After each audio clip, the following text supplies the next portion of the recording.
ಅಧ್ಯಾತ್ಮ ಎಂದರೆ ಧರ್ಮವನ್ನು ತಿಳಿದುಕೊಳ್ಳುವುದು. ಸತ್ಯ ಮತ್ತು ಧರ್ಮ ಎಂಬ ಎರಡು ಪದಗಳಿವೆ.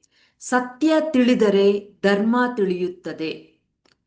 ಸತ್ಯ ತಿಳಿಯದಿದ್ದರೆ ಧರ್ಮ ತಿಳಿಯಲಾರದು. ಧರ್ಮವನ್ನು ಅರಿಯಬೇಕಾದರೆ ಸತ್ಯವನ್ನು ಅರಿಯಬೇಕು. ಸತ್ಯ ಎಂದರೆ ಏನು ಇದೆ, ಏನು ಇಲ್ಲ.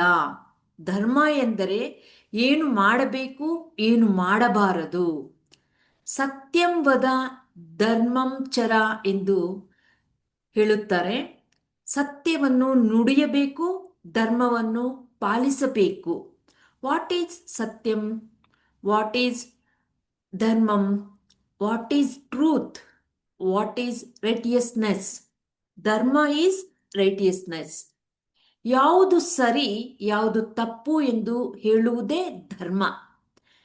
ಏನು ಇರುತ್ತೆ, ಏನು ಇರಲ್ಲ ಎಂದು ಹೇಳುವುದೇ ಸತ್ಯ.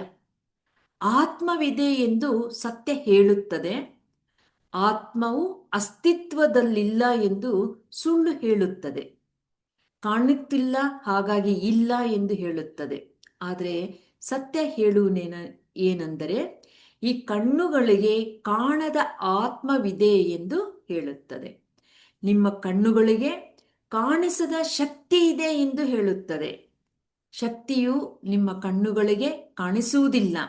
ಹಾಗೆಯೇ ಆತ್ಮ ಪದಾರ್ಥ ನಿಮ್ಮ ಕಣ್ಣುಗಳಿಂದ ನೋಡಲಾಗುವುದಿಲ್ಲ.